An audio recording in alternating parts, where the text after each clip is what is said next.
Hello, fellow Toastmasters, and welcome to another Presentation Wizards podcast. I am your host, Peter Ward. Today's topic is that speech given by Emma Goldman in 1908. What is patriotism? Men and women. What is patriotism? Is it love of one's birthplace, the place of childhood's recollections and hopes, dreams and aspirations? Is it the place where, in childlike naivete, we would watch the passing clouds, and wonder why we, too, could not float so swiftly? The place where we would count the myriad glittering stars, terror-stricken lest each one and I should be. Emma Goldman was an anarchist political activist and writer. She played a pivotal role in the development of anarchist political philosophy in North America and Europe in the first half of the 20th century. Born in Kovno, Russian Empire, to a Jewish family, Goldman emigrated to the United States in 1885. Attracted to anarchism after the Chicago Haymarket affair, Goldman became a writer and a renowned lecturer on anarchist philosophy, women's rights, and social issues, attracting crowds of thousands. She and anarchist writer Alexander Berkman, her lover and lifelong friend, planned to assassinate industrialist and financier Henry Clay Frick as an act of propaganda of the deed. Frick survived the attempt on his life in 1892, and Berkman was sentenced to 22 years in prison. Goldman was imprisoned several times in the years that followed for inciting to riot and illegally distributing information about birth control. In 1906, Goldman founded the anarchist journal Mother Earth. In 1917, Goldman and Berkman were sentenced to 2 years in jail for conspiring to induce persons not to register for the newly instated draft. After their release from prison, they were arrested, along with 248 others, and deported to Russia. Initially supporter of the country's October Revolution that brought the Bolsheviks to power, Goldman changed her opinion in the week of the Kronstadt Rebellion.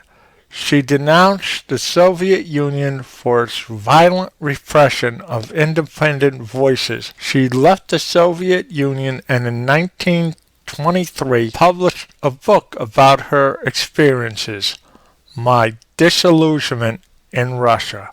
While living in England, Canada, and France, she wrote an autobiography called Living My Life. It was published in 2 volumes in 1931 and 1935. After the outbreak of the Spanish Civil War, Goldman traveled to Spain to support the anarchist revolution there. She died in Toronto, Canada on May 14, 1940, aged 70. Men and women.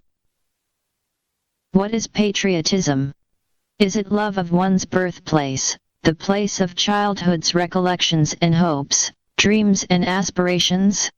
Is it the place where, in childlike naivete, we would watch the passing clouds, and wonder why we, too, could not float so swiftly? The place where we would count the myriad glittering stars, terror-stricken lest each one and I should be, piercing the very depths of our little souls?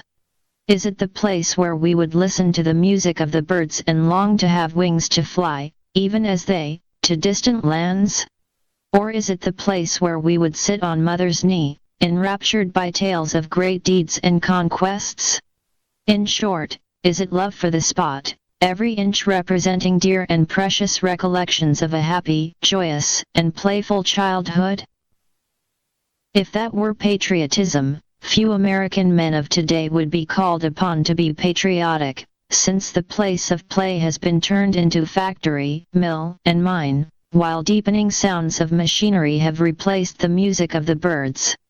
No longer can we hear the tales of great deeds, for the stories our mothers tell today are but those of sorrow, tears, and grief. What, then, is patriotism? Patriotism, sir, is the last resort of scoundrels, said R. Samuel Johnson. Leo Tolstoy, the greatest anti-patriot of our time, defines patriotism as the principle that will justify the training of wholesale murderers, a trade that requires better equipment in the exercise of man-killing than the making of such necessities as shoes, clothing, and houses, a trade that guarantees better returns and greater glory than that of the honest working man. Indeed, conceit, arrogance and egotism are the essentials of patriotism. Let me illustrate. Patriotism assumes that our globe is divided into little spots, each one surrounded by an iron gate. Those who have had the fortune of being born on some particular spot consider themselves nobler, better, grander, more intelligent than those living beings inhabiting any other spot. It is, therefore, the duty of everyone living on that chosen spot to fight, kill, and die in the attempt to impose his superiority upon all the others. The inhabitants of the other spots reason in like manner, of course, with the result that from early infancy the mind of the child is provided with blood-curdling stories about the Germans, the French, the Italians, Russians, etc. When the child has reached manhood he is thoroughly saturated with the belief that he is chosen by the Lord himself to defend his country against the attack or invasion of any foreigner. It is for that purpose that we are clamoring for a greater army and navy, more battleships and ammunition. An army and navy represent the people's choice. To make them more attractive and acceptable, hundreds and thousands of dollars are being spent for the display of toys. That was the purpose of the American government in equipping a fleet and sending it along the Pacific coast, that every American citizen should be made to feel the pride and glory of the United States. The city of San Francisco spent $100,000 for the entertainment of the fleet, Los Angeles, $60,000, Seattle and Tacoma, about $100,000. Yes, $260,000 were spent on fireworks, theater parties, and revelries, at a time when men, women, and children through the breadth and length of the country were starving in the streets, when thousands of unemployed were ready to sell their labor at any price. What could not have been accomplished with such an enormous sum? But instead of bread and shelter, the children of those cities were taken to see the fleet, that it may remain, as one newspaper said, a lasting memory for the child. A wonderful thing to remember, is it not? The implements of civilized slaughter. If the mind of the child is poisoned with such memories, what hope is there for a true realization of human brotherhood? We Americans claim to be a peace-loving people. We hate bloodshed, we are opposed to violence. Yet we go into spasms of joy over the possibility of projecting dynamite bombs from flying machines upon helpless citizens. We are ready to hang, electrocute, or lynch anyone who, from economic necessity, will risk his own life in the attempt upon that of some industrial magnate. Yet our hearts swell with pride at the thought that America is becoming the most powerful nation on earth, and that she will eventually plant her iron foot on the necks of all other nations. Such is the logic of patriotism. Thinking men and women the world over are beginning to realize that patriotism is too narrow and limited a conception to meet the necessities of our time.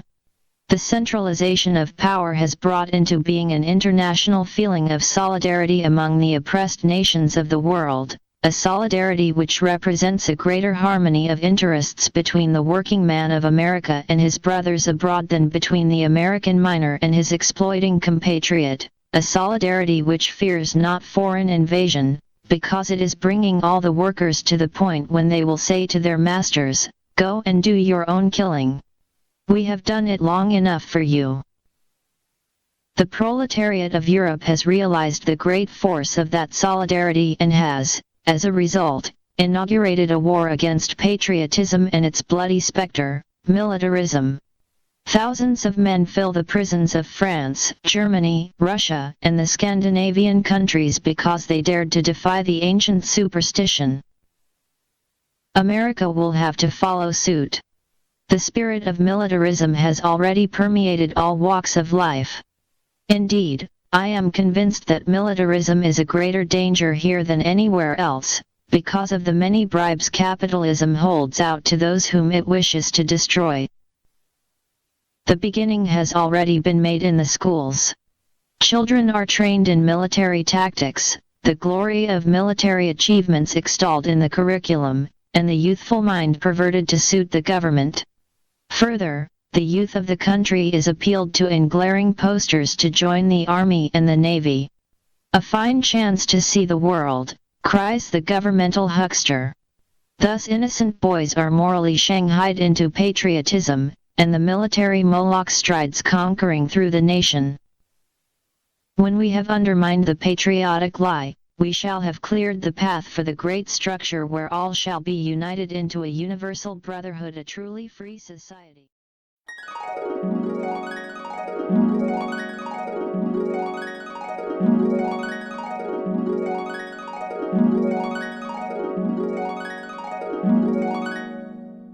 During her life, Goldman was lionized as a free-thinking rebel woman by admirers and denounced by detractors as an advocate of politically motivated murder and violent revolution. Her writing and lectures spanned a wide variety of issues, including prisons, atheism, freedom of speech, militarism, capitalism, marriage, free love, and homosexuality. Although she distanced herself from first-wave feminism and its efforts towards women's suffrage, she developed new ways of incorporating gender politics into anarchism. After decades of obscurity, Goldman gained iconic status in the 1970s by a revival of interest in her life